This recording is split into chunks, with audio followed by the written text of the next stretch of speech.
क्या नाम है बंदे का? बापा रावल नाम है। यहां से एकदम यूं थोड़ा ढंग से मिलने लग जाता है। अब थोड़ी वो लिटरेरी एविडेंस मिलते हैं अपने को, लिखित साहित्य मिलता है, साक्ष्य मिलता है, एविडेंस मिलते हैं। वो एविडेंस ये कहते हैं कि उदयपुर के पास में एक जगह पड़ती है नागदा। कौन सी जगह पड़ती है? नागदा नाम की जगह पड़ती है। वहां पर एक ऋषि रहा करते थे, हरित। कौन से ऋषि रहते थे? एक संत रहता था, एक महात्मा रहता था, भगवान शिव के भक्त थे। किसके भक्त थे? भगवान शिव के भक्त हुआ करते थे। बापा रावल उनका चेला था। वो संत थे, गायें रखते अपने। अपनी कहानियां यूं कहती है कि बापा रावल उनकी गायें चराता था। अपने लिटरली ये समझ लेते हैं कि बापा रावल सुबह सुबह जाता, सारी गायों को निकाल कहता लो चलो चरा चुरू के शाम को वापस ला के बांध दिया करता था। कहानी का कुछ मजमून ये रहा होगा कि बापा रावल वहां का बड़ा जमींदार है, गायों के लिए चारा भेज देता है। चराने का मतलब ये नहीं कि सुबह सुबह हरित ऋषि फोन कर देते आज आया नहीं राज, ये कौन चरा के लाएगा इधर से। पर हरित ऋषि इस बात से भी बड़े राजी थे कि भाई उनकी गायों के अंदर हेल्प करने वाला कोई बंदा है तो कौन है? बापा।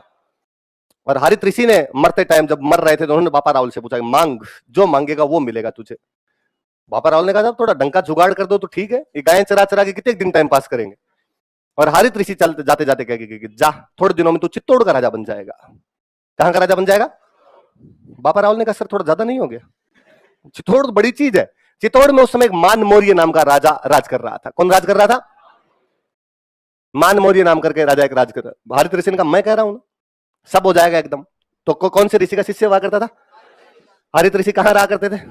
कौन से भगवान के भक्त थे? वाकई घटना घटित हुई, हरित ऋषि मरे, थोड़े दिन बाद में चित्तौड़ के कुछ लोग मान मौर्य के इसके पास आए, बापा रावल के पास आए और बापा रावल को आके कहा कि बापा रावल ये वो समय है जब भारत पर विदेशी आक्रमण लगातार होते जा रहे हैं। एक फिर मैं बात बताऊं, भारत पर पहला मुस्लिम आक्रमण हुआ था वो 712 में हुआ था। कब हुआ था? मैं इस बात को यूं कहूं कि पहला सफल मुस्लिम आक्रमण। आक्रमण तो पहले होने लग गए थे पर पहले वालों को अपने वालों ने पीट पाट के भगा दिया था। पहला सफल कोई बंदा हुआ था तो वो था मोहम्मद बिन कासिम। क्या नाम था? अपने सिंध के राजा दाहिर को हराकर सिंध पर अधिकार कर लेता है। भारत में वह पहली टेरिटरी जिस पर अरबी आक्रमणकारियों ने कब्जा कर लिया था। टेरिटरी कौन सी थी? सिंध। वो साल कौन सा था?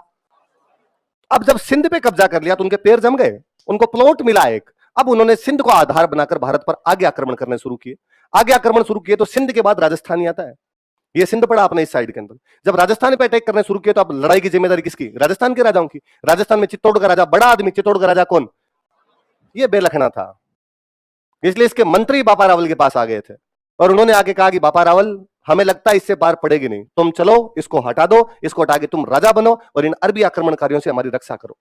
बापा रावल ने कहा कि थैंक यू हरित ऋषि, आप कह के गए थे तो घर बैठे ही जुगाड़ हो रहा है। यहाँ पे 734 में बापा रावल नागदा से जाता है, चित्तौड़ में मान मौर्य को हराता है और चित्तौड़ पर कब्जा कर लेता है।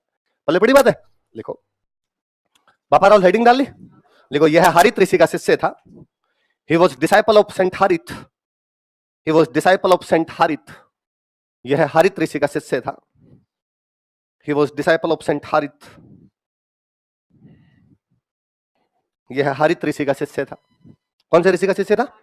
हरित ऋषि का शिष्य था। देखो 734 ईस्वी में इन 734 एडी 734 ईस्वी में इन 734 एडी मान मौर्य को हराकर चित्तौड़ पर अधिकार कर लेता है। He defeated मान मौर्य एंड कैप्चर्ड चित्तौड़। मान मौर्य को हराकर चित्तौड़ पर अधिकार कर लेता है। He defeated मान मौर्य एंड कैप्चर्ड चित्तौड़। मान मौर्य को हराकर चित्तौड़ पर अधिकार कर लेता है। He defeated मान मौर्य एंड कैप्चर्ड चित्तौड़। तीन बात पढ़ी हमने। कौन से सन में किसको हराता है? कहां पे कब्जा करता है? तीनों के नीचे अंडरलाइन करो। 734 के नीचे, मान मौर्य के नीचे, चित्तौड़ के नीचे।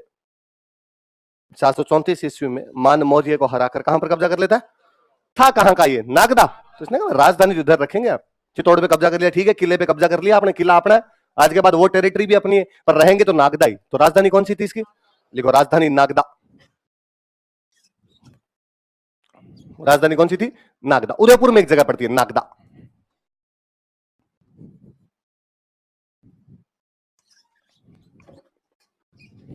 अच्छा, हरित ऋषि कौन से भगवान के भक्त थे? तो बापा रावल भी ओबीसी बात है, शिव जी को मानेगा। हरित ऋषि कह के भी गए होंगे कि सब कुछ शिव की कृपा से होगा, बम बम भोले राजी होंगे तब तू चित्तौड़ पे कब्जा कर पाएगा। आज जैसे ही बापा रावल चित्तौड़ पे कब्जा कर लेता है, इसने कहा थैंक यू शिव जी, आपके चक्कर में सब कुछ हो रहा है। इसने नागदा में शिव जी का मंदिर बनवाया, एकलिंग मंदिर का निर्माण करवाया। कौन से मंदिर का निर्माण करवाया? सुनना बात है, फिर लिखना। एकलिंग किसको कहते हैं? शिव जी को। तो एकलिंग मंदिर का निर्माण करवाया। नाग पहले के अक्सर यूं गांव के बाहर मंदिर थोड़े बनाए जाते, बाहर वाली साइड में, जहां आबादी है वहां मत बनाओ, थोड़ा सा बाहर बना लो। तो नागदा से बाहर की तरफ मंदिर बनाया गया। फिर होता कि ये कि मंदिर बना तो वहां पे मेला वगैरह लगना शुरू हुआ, मेला लगा तो दुकानें आई तो दुकान वालों के घर वाले आ गए, मंदिर के आसपास में नया गांव बस जाता। तो इसने तो किसी टाइम में जब मंदिर बनवाया था तो नागदा में ही बनवाया था, नागदा के थोड़ा बाहर बनवाया था। अब वहां पे नया गांव भी बस गया, गांव का नाम पड़ गया कैलाशपुरी। गांव का नाम क्या पड़ गया? इसमें याद करने वाली बात नहीं, भगवान शंकर कहां निवास करते हैं? कैलाश पर्वत पर। तो गांव वालों ने नाम ही क्या रख लिया? भाई शंकर भगवान वाली जगह बैठे हैं तो अपने नाम क्या रख लो? कैलाश। तो कभी आप ध्यान रखना, हम एग्जैक्टली पढ़ेंगे ही किसने नागदा में एकलिंग मंदिर का निर्माण करवाया था। फिर भी कभी आप देखो किसी बुक में, कभी पेपर में देख लो कि नागदा ऑप्शन नहीं हो तो अपने क्या मान लिया जाए वहां पे? कैलाश। आई बात समझ में? लिखो, इसने नागदा में एकलिंग मंदिर का निर्माण करवाया। He built Ekling temple at Nagda. He built Ekling temple at Nagda. इसने नागदा में एकलिंग मंदिर का निर्माण करवाया। नागदा में एकलिंग मंदिर का निर्माण करवाया। He built Ekling temple at Nagda. Nagda में किसका निर्माण करवाया? एकलिंग मंदिर का निर्माण करवाया। He built Ekling temple at Nagda. किसने? और सुनना, देखो अपने भारत में एक चीज और हुआ करती थी, राजत्व का देवीय सिद्धांत।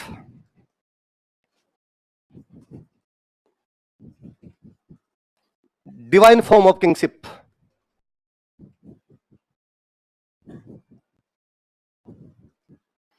अपने यहां पे जितने भी राजा बना करते थे वो खुद को देवताओं से जोड़ लिया करते। खुद को किससे जोड़ दिया करते? ताकि लोग उनको शक्तिशाली माने, क्योंकि हम देवता को तो शक्तिशाली मानते हैं अपने घर, वो देवता वो तगड़ा है, शंकर भगवान में ये शक्ति है, माता जी में ये शक्ति है, इंद्र भगवान में ये शक्ति है, हमारे दिमाग में सब फिट है। राजा अक्सर ये कहते हैं, आपने जो कोई राजा बनाया यहां पर, वो ये कहता है कि मैं उसका भेजा हुआ बंदा हूं। तो लोगों को लगता है अच्छा डायरेक्ट उन्होंने भेजा है क्या, इसका मतलब ये भी शक्तिशाली आदमी। तो अपने तो यहां पे लोग खुद को राजा बताते ही नहीं थे। जैसे मेवाड़ वाले जितने गोहिल बने, राजा बने ये बापा रावल के बाद में, इनसे किसी ने यदि पूछा कि तुम मेवाड़ के राजा हो गए, उन्होंने कहा ना ना क्या बात कर रही, थूक मुंह से, हम कोई राजा वाजा नहीं है यहाँ के। तो राजा कौन है? कि राजा एकलिंग जी है। राजा कौन है? हम सबका मालिक एकलिंग जी है। तो तुम कौन हो? तो मैं एकलिंग जी का प्रधानमंत्री हूं। मैं एकलिंग जी का क्या हूं? और प्रधानमंत्री के लिए अपने एक शब्द यूज में लिया करते थे, दीवान। क्या यूज में लेते थे? कि मैं तो उनका प्रधानमंत्री हूं, मैं उनका दीवान हूं। एकलिंग जी ने मुझे तो एक काम संभाला रखा है। एकलिंग जी ने कहा बापा रावल इधर बड़ा तू देख ले थोड़ा सा। कहानियां जोड़ लिया करते कि एकलिंग जी सपने में आए, एकलिंग जी ने सपने में आके कहा कि बापा रावल एक काम तो तेरा, मुझे तुझे मेरा एक काम करना ही पड़ेगा। तो मैंने कहा भगवान बताओ क्या आज्ञा मेरे लिए। उनका देख मेरे अब बुढ़ापा आ गया, पूरी दुनिया संभलती नहीं है अब। वैसे शंकर भगवान को पूरी दुनिया संभालनी पड़ती है, ऑस्ट्रेलिया न्यूजीलैंड भी उनको देखने पड़ते हैं, युगंडा रवंडा तवंडा पे भी वही ध्यान रखते हैं, भारत पे भी वही ध्यान रखते हैं। तो उन्होंने कहा ज्यादा नहीं, मेवाड़ मेवाड़ तू देख ले। मैंने कहा भगवान मैं कैसे देख सकता हूँ? देख बात टाल रहा है मेरी तू, फिर किस बात का भक्त है? मैंने कहा भगवान बताओ तो क्या काम करना है? क्या काम कुछ नहीं करना, जनता से टैक्स लेने हैं बस। अब देख लो आप मुझे टैक्स दे रहे हो तो ठीक है, वरना आप जानो शिव जी जाने। लोग भगवान से पक्के डरते थे, लोगों को लगता है शिव जी जब इसके सपने में आगे कह के गए तो कुछ ना कुछ बात तो होगी, लोग उनका दे देंगे तेरे को। तो मेवाड़ में जितने राजा बने वो खुद को किसका दीवान मानते थे? सब जगह। जयपुर में कोई राजा से आगे पूछता कि तुम राजा हो यहाँ के? नहीं, तो राजा गोविंद देव जी है। राजा कौन है? तो तुम कौन हो? हम प्रधानमंत्री हैं, काम करते हैं उनके आगे। कोई बीकानेर में किसी को राजा ने जाके पूछा आप राजा होंगे, आप तो पक्का ही राजा होंगे। उसने कहा नहीं, तो लक्ष्मीनाथ जी है राजा, तो हम उनके दीवान हैं। हम उनके क्या है? हिंदू छोड़िए, भारत में मुसलमानों ने भी ये कहना शुरू कर दिया था। अपने आप में मुस्लिम राजाओं की उपाधियां ऐसी मिलेगी, फर्रे इजदी, जिल्ले इलाही, नियाबत खुदाई। हम खुदा के प्रतिनिधि हैं, हम उसकी वो जो प्रकाश है उसकी किरण मात्र है। सबने ये कहना शुरू कर दिया था अपने यहां पर। तो याद रखना, आपने तो काम की बात यह है कि मेवाड़ के राजा खुद को किसका दीवान मानते थे? लिखो, मेवाड़ के राजा स्वयं को एकलिंग जी का दीवान मानते थे। किंग्स ऑफ मेवाड़, मेवाड़ के राजा स्वयं को एकलिंग जी का दीवान मानते थे। Kings of Mewar considered themselves as divan of Ekling ji, considered themselves as divan of Ekling ji. Mewar के राजा खुद को एकलिंग जी का दीवान मानते थे। खुद को क्या मानते थे? एकलिंग जी का दीवान मानते। अब वही बात है, बड़ा राजा था ये, तो बड़े राजा बनेगा तो राजा की राजधानी होगी, राजा के मंदिर होंगे, राजा के सिक्के भी तो होंगे। हमें इन गुहिल वालों में, मेवाड़ के जो भी गुहिल थे, बापा रावल से पहले कई राजा आ गए भाई। 566 के अंदर गुहिल है, 734 के अंदर बापा रावल आ रहा है, तो बीच में कई राजा आए होंगे ना। हमें बाकियों में शिलादित्य का एक तांबे का सिक्का मिला है, या वो गुहिल नाम लिखे हुए 2000 चांदी के सिक्के मिले, पर एग्जैक्टली हमें पता नहीं वो गुहिल कौन सा है। सोने का सिक्का यदि किसी का मिलता है तो बापा रावल का ही मिलता है। इसके अलावा हमें किसी के सोने के सिक्के नहीं मिले। ये भी ओझा जी को एक सोने का सिक्का अजमेर में मिला, अजमेर में किसी बंदे के पास में एक सिक्का था और उसने कहा मेरे पास एक बहुत पुराना सिक्का, नाम वाम भी समझ में नहीं आ रहे, ओझा जी का नाम मेरे आ जाते हैं समझ में, मुझे दिखा दे। ओझा जी ने वो नाम पढ़ा तो उनका ये बापा रावल का सिक्का है। उसको तोला वगैरह गया तो कहा गया 115 ग्रेन का है। कितने ग्रेन का है? गेहूं के दानों को ग्रेन बोलते हैं, तो 115 गेहूं के दानों के बराबर उसका कोई वजन रहा होगा, इसलिए कितने ग्रेन का बता दिया गया। तो कोई पूछे कि मेवाड़ में सोने के सिक्के सबसे पहले किसने जारी किए थे, तो किसने जारी किए थे? या गुहिल वंश के राजाओं में सबसे पहले सोने के सिक्के कौन जारी करता है, तो बापा रावल जारी करता है। कितने ग्रेन का सोने का सिक्का है?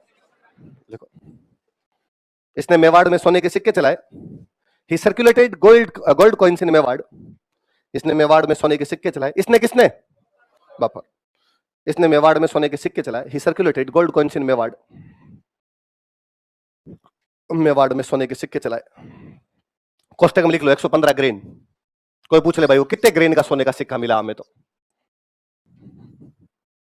115 ग्रेन का। कितने ग्रेन का मिला?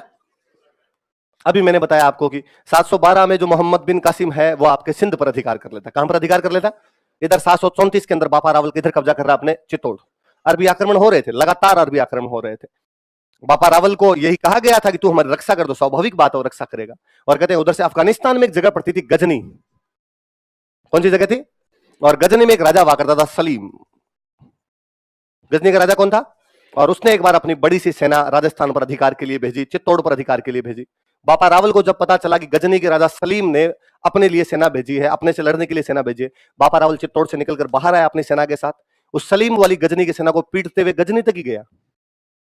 गजनी में जाके सलीम को हटा ही देता है, अपने भांजे को राजा बना के आता है। तो कोई पूछे कि बापा रावल मुस्लिम सेना को हराते हुए कहां तक चला गया था? गजनी कहां पड़ता है? अफगानिस्तान। कहां पड़ता है? उसने वहां कौन से राजा को हटा दिया? किसको बना के आया था? लिखो, मुस्लिम सेना को हराते हुए, आफ्टर डिफीटिंग मुस्लिम आर्मी, आफ्टर डिफीटिंग मुस्लिम आर्मी, मुस्लिम सेना को हराते हुए, आफ्टर डिफीटिंग मुस्लिम आर्मी, गुहिल सॉरी बापा रावल गजनी तक चला गया था।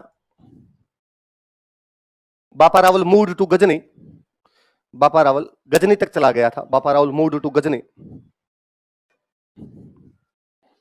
बापा रावल मूव्ड टू गजनी। बापा रावल गजनी तक चला गया था। इसने गजनी के राजा सलीम को हटा दिया। इसने गजनी के राजा सलीम को हटा दिया। ही deposed king Salim of Ghazni.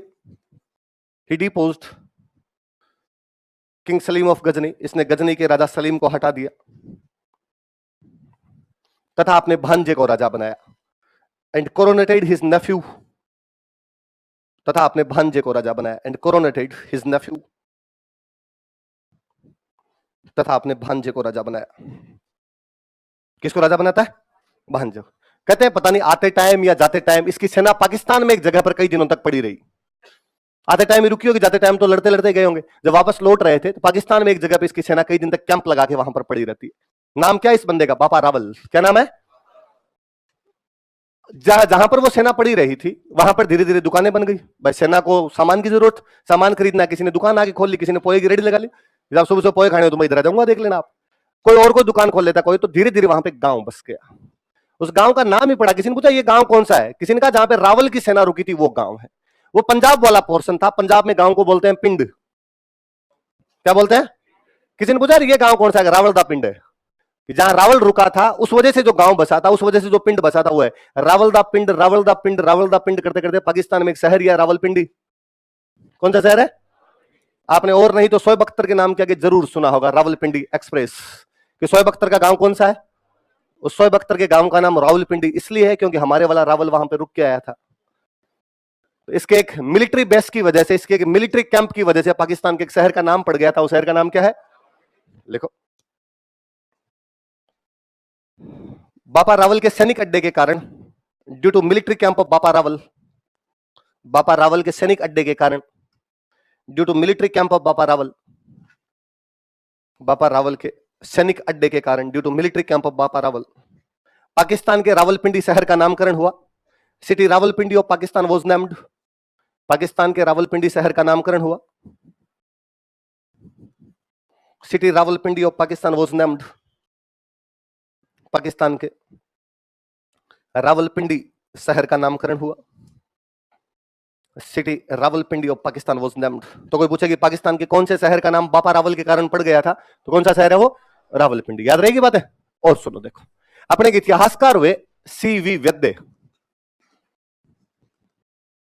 कौन इतिहासकार हुए? चिंतामणि विनायक वैद्य नाम करके अपने के इतिहासकार हुए। और वो कहते हैं कि यार यदि आप हिस्ट्री को थोड़ा ढंग से देखोगे तो आपको एक कॉम्बिनेशन दिखाई देता है कि जब मुस्लिम भारत की तरफ अटैक कर रहे थे, अरब वाले भारत की तरफ अटैक कर रहे थे, ठीक उसी टाइम वो यूरोप में भी अटैक कर रहे थे। अरब से एक टुकड़ी किधर भेज रहे थे? वो इंडिया की तरफ। एक टुकड़ी किधर भेज रहे थे? वो यूरोप। भारत के अंदर उस टुकड़ी को कोई हरा रहा था तो बापा रावल था। कौन था? यूरोप में कोई इस टुकड़ी को हरा रहा था तो वो था चार्ल्स मार्टेल। कौन हरा रहा था? हमने कहा चार्ल्स मार्टेल को है। कौन है? उन्होंने कहा एक फ्रेंच कमांडर है, फ्रांसीसी सेनापति था। कहां का सेनापति था? तो कहा जिस प्रकार यूरोप में मुस्लिम सेनाओं को चार्ल्स मार्टेल ने हराया था, उसी प्रकार मुस्लिम सेनाओं को भारत में बापा रावल हराता है। इसलिए बापा रावल की तुलना किसके साथ की जाती है? ऐसी तुलनाएं कौन करता है? और किन्हीं भी दो लोगों की तुलना कब की जाएगी? जब दोनों लोग एक जैसे होंगे। तो दोनों में क्या समानता है? चार्ल्स मार्टेल और बापा रावल में क्या समानता है? दोनों ने मुस्लिम आक्रमणों को हराया है, उनको दबाया है। एक भारत के अंदर दबा रहा है, दूसरा उनको कहां दबा रहा है? यूरोप। और चार्ल्स मार्टेल खुद कौन से देश का था? ऐसा कौन कहता है हमें? पहले पढ़ी लिखो, इतिहासकार सीवी वैद्य के अनुसार, या इतिहासकार सीवी वैद्य ने, ये लिखो इतिहासकार सीवी वैद्य ने, हिस्टोरियन सीवी वैद्य, हिस्टोरियन सीवी वैद्य, इतिहासकार सीवी वैद्य ने बापा रावल की तुलना चार्ल्स फ्रांसीसी सेनापति चार्ल्स मार्टेल से की है। बापा रावल की तुलना फ्रांसीसी सेनापति चार्ल्स मार्टेल से की है। Compared Bappa Rawal to French commander Charles Martel. Compared Bappa Rawal to French commander Charles Martel.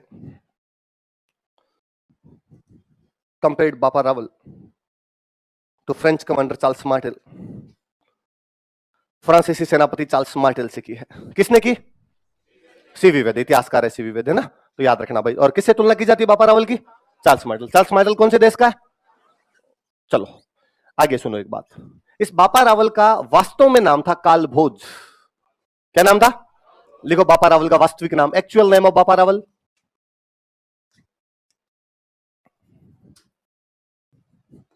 बापा रावल का वास्तविक नाम, actual name of Bappa Rawal, काल भोज। बापा रावल का वास्तविक नाम क्या था? काल भोज। अब आपने को लगता है जब बापा रावल का नाम काल भोज ही है तो आपने एक पन्ने में बापा रावल क्यों लिखवा रखा है? अब जब बापा रावल खत्म करने वाले हो तब आप बता रहे हो उसका नाम क्या था? काल भोज। तो अभी तक काल भोज क्यों नहीं लिखवाया? फिर ये बापा रावल क्या है? यदि इसका नाम काल भोज है फिर बापा रावल को क्या कहा जाए? तो हम कहते हैं कि मेवाड़ में शुरुआत में राजाओं को रावल बोलते थे। राजाओं क्या बोलते थे? तो रावल तो टाइटल है, कोई राजा बनता उसको क्या बोलते? रावल। कौन है? रावल जी है, रावल तो कहा करते थे। तो बापा कहां से आया? कई गुजरात का असर है। गुजरात में कोई सम्माननीय, पूजनीय, आदरणीय व्यक्ति होता है, उसको बाप जी कहते हैं। क्या कहते हैं? या बापू। क्या कहते हैं उसको? महात्मा गांधी इसीलिए बापू है कि गुजराती है? इसलिए नहीं कि डोकरे हैं। आपको कुछ लगे हाँ बूढ़े थे तब तो बापू नहीं है, नहीं, वो गुजराती थे इसलिए उनको क्या कहा जाता था? 4 दिन पहले हार्दिक पांड्या अक्षर पटेल का इंटरव्यू ले रहा था, विराट कोहली बीच में आगे बोलता है बापू तुम बहुत अच्छा खेले, क्योंकि अक्षर पटेल गुजराती है। अक्षर पटेल कहां का है? आपको लगता है अक्षर पटेल तो इतना बड़ा भी नहीं यार कि बापू कह दो। रविंद्र जडेजा गुजरात का एक प्लेयर है इंडियन क्रिकेट टीम में जो खेलता, जानते हैं आप सब लोग? वो कभी 5 विकेट ले ले, वो कभी 50 रन बना दे, उस दिन उसके ट्विटर अकाउंट पे गुजरातियों के कमेंट पढ़ लेना, नीचे सारे गुजरातियों के कमेंट होंगे, जियो बापू, बापू मजा आ गया, बापू ने क्या खेला आज, बापू ने 5 विकेट लिया। लगता है सबका बापू है, गुजराती है। गुजरात में किसी भी सम्माननीय आदमी क्या कहते हैं? मेवाड़ साइड में अभी तक खासियत होगी, जितने मेवाड़ के भाई बंधु बैठे होंगे मेरी बात से संभवतः सहमत होंगे कि मंदिर भी जाके आते हैं ना देवता के, तो कहते बाप जी के जाके आए थे, बाबू जी के जाना है।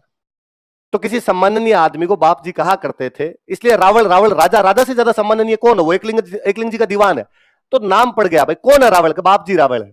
तो बाप जी रावल, बाप जी रावल, बाप जी रावल किसी ने लिखवा दिया बापा रावल। ये भी गौरीशंकर हीराचंद ओझा की खोज है, उन्होंने सबसे पहले कहा था कि ये जो बापा रावल एक काल भोज है, क्योंकि उन्होंने कोई बाद में कोई अभिलेख पढ़े तो एक अभिलेख में बापा रावल नहीं लिखा, वहां लिखा हुआ है काल भोज। तो उन्होंने कहा ये काल भोज कौन है? फिर मिलान किया, इसका नाम है, इसका नाम है, इसका नाम है, इसके नाम के बराबर काल भोज लिखा हुआ है। किसके नाम के बराबर? तो बापा रावल के। तो बापा रावल का नाम क्या माना गया बाद में? तो कि बापा रावल तो अपने आप में खुद में ही एक टाइटल है, उसकी एक उपाधि है। बापा तो सम्माननीय व्यक्ति को कहते थे, रावल राजा को कहा करते थे। वास्तव में इस बंदे का नाम तो क्या था? काल। पर इसने कई उपाधियां और धारण की थी। लिखो बापा रावल की उपाधियां, टाइटल्स ऑफ बापा रावल। बापा रावल की उपाधियां, टाइटल्स ऑफ बापा रावल।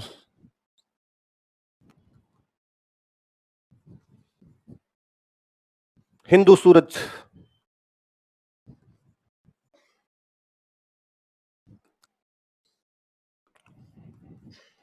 राजगुरु,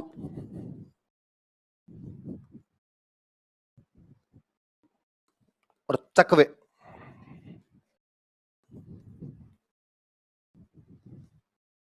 आप लिखो, मैं अर्थ बताता हूं। हिंदू सूरज, राजगुरु और चकवे। कौन कौन सी उपाधियां बताओ देखे? हिंदू सूरज, राजगुरु। मैं बार बार एक बात कर रहा हूं कि बापा रावल राजस्थान का वह राजा है जिसने बाहर से आने वाले मुस्लिम आक्रमणों को विफल कर दिया था। गजनी के राजा सलीम को हटाकर वहां अपने भांजे को राजा बना के आया था। सीवी वैद्य कहते हैं कि जिस प्रकार यूरोप में फ्रांस के सेनापति चार्ल्स मार्टेल ने मुस्लिम आक्रमणों को दबाया था, उसी प्रकार भारत में कौन दबाता है? ऑब्वियस सी बात है, बंदा कहेगा मैं हिंदुओं का सूरज हूं। मैं नहीं होता तो हिंदू सारे अंधकार के अंदर आ जाते। बाकी इतिहासकारों ने कहा होगा कि साहब ये चमकता हुआ सूरज है हमारा, ये बचा रहा है हमें। मान मौर्य टाइप के होते तो अब तक हार जाते हम। तो उपाधि अपने आप में क्या हो गई? और हम देखेंगे कि कालांतर में मेवाड़ के सभी राजा इस उपाधि का प्रयोग किया करते थे। मेवाड़ के तमाम राजा खुद को हिंदवा सूरज ही मानते थे। क्या मानते थे? स्वाभाविक सी बात थी कि सर्वाधिक बाहर वाले अटैक का यदि सामना किसी ने किया था अपने राजस्थान वालों में, तो कौन कर रहे थे? मेवाड़ वाले। तो कहेंगे अपने आप। दूसरी उपाधि क्या है? वो कह रहा मैं बाकी राजाओं का गुरु हूं, किसी को कोचिंग लेनी हो तो इधर एडमिशन ले, मैं बता दूंगा किसको कैसे हराना है और कैसे नहीं हराना। इसलिए उपाधि क्या हो गई?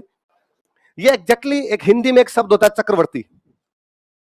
हिंदी में क्या शब्द होता है? हम अक्सर पुरानी कहानियां पढ़ते तो हम पढ़ते हैं कि भगवान राम चक्रवर्ती सम्राट थे।